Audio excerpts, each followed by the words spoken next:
नमस्कार आणि सुप्रभात. मी रेणुका. बुलेटिनमध्ये तुम्हा सगळ्यांचं स्वागत. आणि बुलेटिनच्या सुरुवातीलाच आपण बातमी बघणार आहोत. मुंबईचे पालकमंत्री असलम शेख यांना कोरोनाची बाधा झाल्याची माहिती समोर येते आणि त्यामुळे त्यांनी स्वतःला क्वारंटाईन करून घेतले असं कळतंय.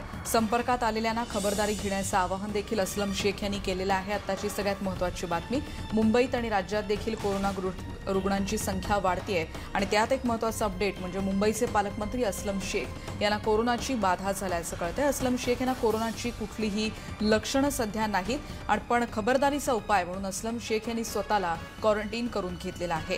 संपर्कात आतापर्यंत जे त्यांच्या होते त्यांना खबरदारी घेण्याचं आवाहन देखील करण्यात आलंय. या संदर्भात अधिक माहिती घेणार आहोत. सागर कुलकर्णी आता आपल्या सोबत आहेत, आमचे प्रतिनिधी. सागर, काय अधिक माहिती मिळतेय? कारण त्यांच्या संपर्कात देखील अनेक लोक आले असतील. या सगळ्यांनाच आता खबरदारी घेण्याची आवश्यकता आहे.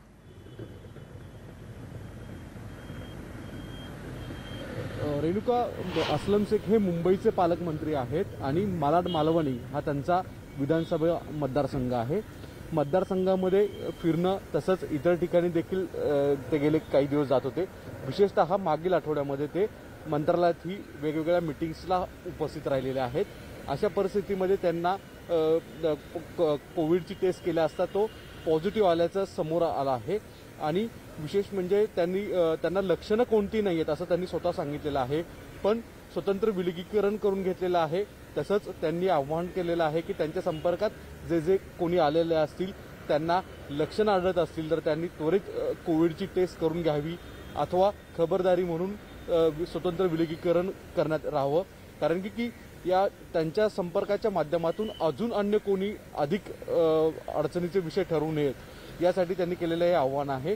पण गेल्या काही दिवसांमध्ये आपण पाहत आहात की महाराष्ट्रामध्ये वेगवेगळ्या कॅबिनेट मंत्र्यांना म्हणजे यापूर्वी जितेंद्र आव्हाड असतील, त्यानंतर धनंजय मुंडे असतील, अशोक चव्हाण असतील, अशा अनेक राजकीय नेत्यांना देखील कोरोनाची लागण होत आहे. मुंबईमध्ये कोरोनाच्या रुग्णांची संख्या कमी होत असतानाचा दावा होत असतानाच स्वतः पालकमंत्र्यांनाच याची लागण झालेली आहे. भलेही त्यांना लक्षणं जरी नसली तीव्र तरी खबरदारी म्हणून ते स्वतंत्र विलगीकरण राहत आहेत. त्यांच्या जवळच्या ऑफिसच्या वतीने सांगण्यात आलेलं आहे, त्यांच्या वतीने सांगण्यात आलेलं आहे की जर पुढच्या काही दिवसांमध्ये जर लक्षणं आढळली तर तात्काळ त्यांना उपचारासाठी दवाखान्यात सुद्धा ॲडमिट केलं जाईल. तुर्तास तरी स्वतःच ते घरी स्वतंत्र विलगीकरणामध्ये आहेत. त्यांच्या संपर्कात आलेले त्यांचे कार्यालयीन कर्मचारी तसंच इतर काही महत्त्वाचे वरिष्ठ अधिकारी यांना देखील सूचना करण्यात आलेल्या आहेत की खबरदारी म्हणून आपण देखील लक्षणं येत आहेत का याच्याकडे लक्ष केंद्रित करावं आणि जर तसं आलंच तर तात्काळ कोविडची टेस्ट करून घ्यावी. रेणुका, काय म्हटलंस? निश्चितच धन्यवाद सागर या सगळ्या माहितीबद्दल. मुंबईचे पालकमंत्री असलम शेख यांना कोरोनाची बाधा झाली आणि असलम शेख यांनी स्वतःला क्वारंटाईन करून घेतले आणि त्याचबरोबर संपर्कात आतापर्यंत त्यांच्या आलेल्या लोकांना देखील त्यांनी खबरदारी बाळगण्याचं आवाहन केलेलं आहे. आपण बघतोय असलम शेख यांना कोरोनाची बाधा झाली आहे. त्यांना सध्या तरी कुठलीही लक्षणं नाहीत.